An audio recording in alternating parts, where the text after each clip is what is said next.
ये कहूँगी कि अगर ये जो घटना है मणिपुर में, अगर इसमें सरकार का इन्वॉल्वमेंट नहीं होता, अगर सरकार इसका सपोर्ट नहीं करती, तो फिर कब का ये जो एथनिक वायलेंस है वो कब का सरकार उसके ऊपर एक्शन लेते होते। पर अभी मणिपुर के केस अलग है। मणिपुर में सरकार भी उनका जो सीएम बीरेन सिंह है वो भी अपना कम्युनिटी का साथ दे रहे हैं, वो भी सपोर्ट कर रहे हैं। जो भी हथियार है, बंदूक है, सब कुछ गवर्नमेंट ही सप्लाई कर रहे हैं। तो फिर अगर सेंट्रल हमारा साथ नहीं देगा, अगर पूरा भारत देश हमारा साथ नहीं देगा, तो फिर हम इसके खिलाफ कैसे लड़ेंगे? हम तो बहुत कम है गिनने में भी, और हमारे पास ऐसा कोई हथियार या ऐसा कोई बड़ी चीज़ नहीं है जिससे हम उनको डिफीट कर पाए। आपको लग रहा है कि जो मैती समुदाय के लोग हमला कर रहे हैं उनको सरकार का संरक्षण है, सिस्टम का सपोर्ट भी मिल रहा है? हमें सिर्फ यही नहीं लग रहा है, लेकिन यही सच है, यही सच है। क्योंकि पिछले सालों में जब से बीरेन सिंह सीएम बने हैं, तब से उन्होंने बहुत सारे ड्राइविंग लाइसेंस इशू किए हैं, और गन लाइसेंस इशू किए हैं। और जब इतने सारे गन लाइसेंस इशू किए हैं, हमारे जो हिल डिस्ट्रिक्ट्स में है, उन्होंने वहाँ लाइसेंस गन्स को कलेक्ट किए हैं। और सिर्फ वही नहीं, ये गवर्नमेंट रिप्रेजेंटेटिव के नाम पर ये मैतेई लोग जाके गवर्नमेंट क्वार्टर्स जो इम्फाल में है, वहाँ जाके पूछते हैं और जाके देखते हैं कि कहाँ कहाँ मैतेई मतलब कुकीज़ लोग रहते हैं, और उसे मार्क करते हैं। और जब ये एथनिक वायलेंस शुरू हुआ 3 तारीख मई को, तो फिर हमें देखने को मिलता है कि जहाँ जहाँ वो मार्किंग हुआ था, वही उनके ऊपर ही हमला किया जा रहा है, किसी और घर का कोई नुकसान नहीं पहुँच रहा। तो फिर तो ये पूरा प्री प्लान लग रहा है? हाँ जी, पूरा प्री प्लानिंग है। और ये जो हथियार वगैरह है, इस छोटे समय में कहाँ से मिलेगा उनको? अगर सरकार का सपोर्ट नहीं है, या अगर उन्होंने प्री प्लानिंग नहीं किया, तो फिर उनको कहाँ से मिलेगा? और समाज के लोगों के पास हथियार नहीं है, होंगे शायद, पर उतना नहीं होंगे अगर प्री प्लानिंग नहीं होता कि इतना एथनिक वायलेंस कैरी आउट कर सके। हाँ, लाइसेंस गन्स तो होंगे या ऐसे कोई छोटे मोटे होंगे, पर इतना सारा नहीं होगा उनके पास।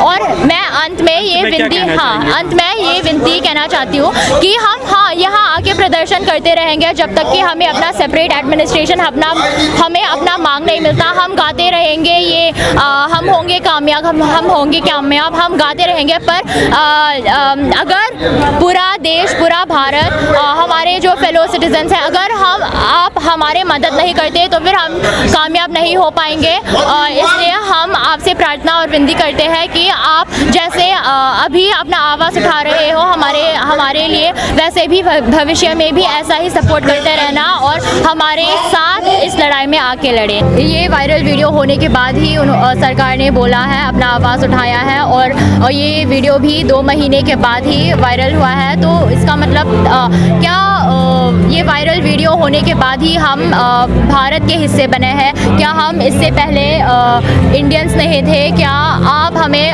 पार्ट ऑफ इंडिया नहीं मानते थे? प्रधानमंत्री जी के बारे में क्या कहेंगे? वो लंबे समय के बाद इस घटना पर बोले, कह रहे हैं दोषियों को बख्शा नहीं जाएगा। मैं ये कहूँगी कि प्रधानमंत्री जी, उसे तो पता होगा कि पहला दिन से क्या हो रहा है मणिपुर में उसका, और बीरेन सिंह जी जो मणिपुर के सीएम हैं, बहुत क्लोज टाइज है और एक ही पार्टी है, तो फिर उसको बिल्कुल मालूम होगा कि उसके देश में क्या चल रहा है। पर उन्होंने चुप होने की डिसीजन लिया। वो बहुत सारे विदेश यात्रियों पर गए, पर उन्होंने मणिपुर के बारे में कुछ नहीं बोला। पर अब जब ये वायरल वीडियो लीक हुआ, जब इसका ये जो सरकार है, इसका नाम जो है, इसका इमेज, पर्सनल रेपुटेशन जब बदनाम होने वाला है, तब भी उन्होंने बोला। इसका मतलब है कि इस वीडियो ने उसे मजबूर किया है बोलने के लिए। अगर ये वीडियो वायरल नहीं होता, तो फिर हमें पूरा यकीन है कि प्रधानमंत्री जी अभी तक ये जो मणिपुर की जो बात चल रहा है, वो अभी तक नज़रअंदाज करते हैं, और अभी तक वो अपने कुर्सी कुर्सी पे आपकी चुप बात बैठे हो रही थे। है मणिपुर में आपके परिचित लोगों से, आपके परिवार के लोगों से, कैसी स्थिति है अभी? क्या कुछ बदलाव आ रहा है? क्या कुछ शांति की तरफ चल रहे हैं क्या हम? ये वीडियो लीक होने के बाद पूरा देश हमारे साथ है। हम बहुत खुश हैं इसके बारे में, और हमने सोचा कि हाँ चलो ठीक है, अब पूरा देश ने हमारा ये जो बात है सुन लिया, अब हम साथ में आवाज़ उठा के इसके खिलाफ लड़ेंगे। पर इस वीडियो के वायरल होने के बाद और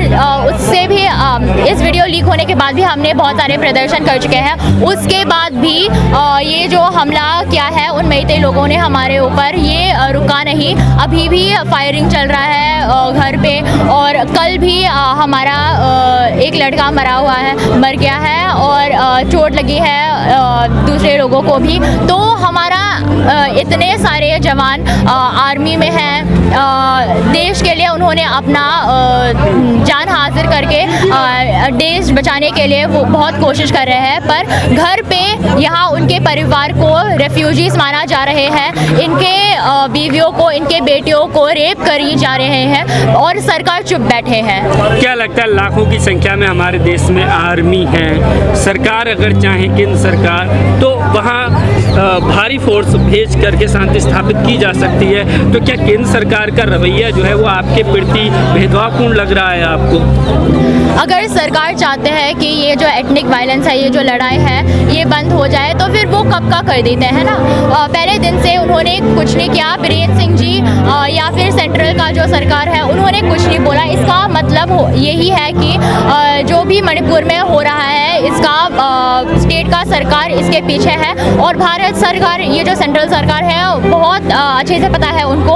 अब देखिए, जनता ने ही उनको कुर्सी पर बिठाया है, जनता ने ही उनको वोट करके वहाँ तक पहुँचाया है। पर आज जब जनता को ये सब सहना पड़ रहा है, जब मणिपुर के जो कुकी ज़ऊ हैं उन पर एथनिक वायलेंस, एथनिक क्लेंसिंग हो रहा है, तब ये जो हमारा सरकार है, जिनको हमने चुना है, वो अभी चुप बैठे हैं। तो हम ये चाहते हैं कि प्रधानमंत्री जी, हम आपसे विनती भी करते हैं कि आप एक ऐसा प्रधानमंत्री ना बने जिसे हम जिन्होंने आपको वोट किया है, हमें पछताना पड़े कि आपको क्यों चुना। हम ये चाहते हैं। मणिपुर के सीएम बीरेन जी का एक बयान आया था कि ऐसी घटनाएं वहाँ पर होती रहती हैं, तो क्या इतने भयावह हालात हैं मणिपुर में? उन्होंने बोला कि ये जो 2 महिलाओं के साथ हुआ है, ये कोई बड़ी बात नहीं है, ये तो बस छोटा मामला है। देखिए, अगर इतने सारे FIR फाइल हुए थे और इतने सारे केसेस हैं, तो फिर आपने पहला केस से ही क्यों कुछ नहीं किया? आप अभी तक शांति में क्यों बैठे हैं? अगर आपने पहला केस से ही सब कुछ कंट्रोल में रखते तो फिर हालत इतना नहीं बिगड़ता और अब बात यहाँ तक नहीं पहुँचता। और हमें यकीन है कि अगर अभी भी सरकार कुछ नहीं करते, अभी भी उन गुनहगारों को सज़ा, कड़ी से कड़ी सज़ा, हमें फांसी चाहिए उनके लिए। अगर उनको ये नहीं मिलती तो फिर भविष्य में भी, आज तो सिर्फ कुकी ज़ऊ लोगों के साथ हुआ है, भविष्य में भारत के किसी भी लड़की के साथ हो सकता है।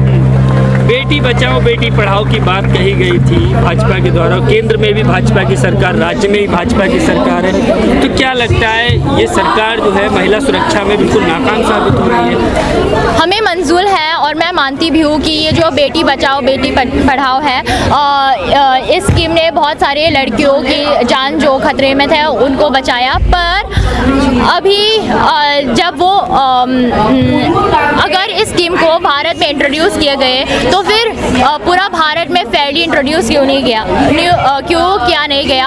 वहाँ हमारे जो मणिपुर में है इसका कोई अवेयरनेस नहीं है, और ये विमेन हेल्पलाइन वगैरह का भी हमें बहुत कम पता है। तो फिर अगर मोदी जी को महिलाओं का सुरक्षा के लिए इतना चिंता है, तो फिर मैं चाहती हूँ कि वो पूरा देश के महिलाओं के लिए चिंता करें, सिर्फ मेनलैंड इंडिया का नहीं, क्योंकि नॉर्थ ईस्ट भी भारत का हिस्सा ही है। मणिपुर नहीं जाते हैं प्रधानमंत्री, राजस्थान में कल गए थे, विदेशी दौरों पर भी जाते हैं, तो उनके बारे में क्या कहें? मैं ये कहूँगी कि प्रधानमंत्री जी के पास समय है विदेश यात्राओं पर जाने के लिए और इलेक्शन कैंपेन्स पे जाने के लिए, उनके पास बहुत समय है।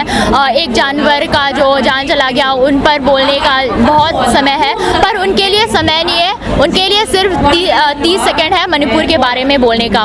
तो फिर प्रधानमंत्री जी, अगर आप दुनिया के बड़े बड़े लीडर्स के साथ हाथ मिल सकते हैं, अगर आप एक फ़ोन कॉल से रशियन यूक्रेन वार को रोक सकते हैं, तो फिर आप मणिपुर जाके उनको गले लगा के उनके साथ हाथ मिलके जिनको ये एथनिक वायलेंस से जो अफेक्टेड विक्टिम्स हैं उनको जाके ये क्यों नहीं समझा देते कि वो आपके ऊपर उम्मीद रख सकते हैं। अभी भी आप उनका चिंता कर रहे हैं।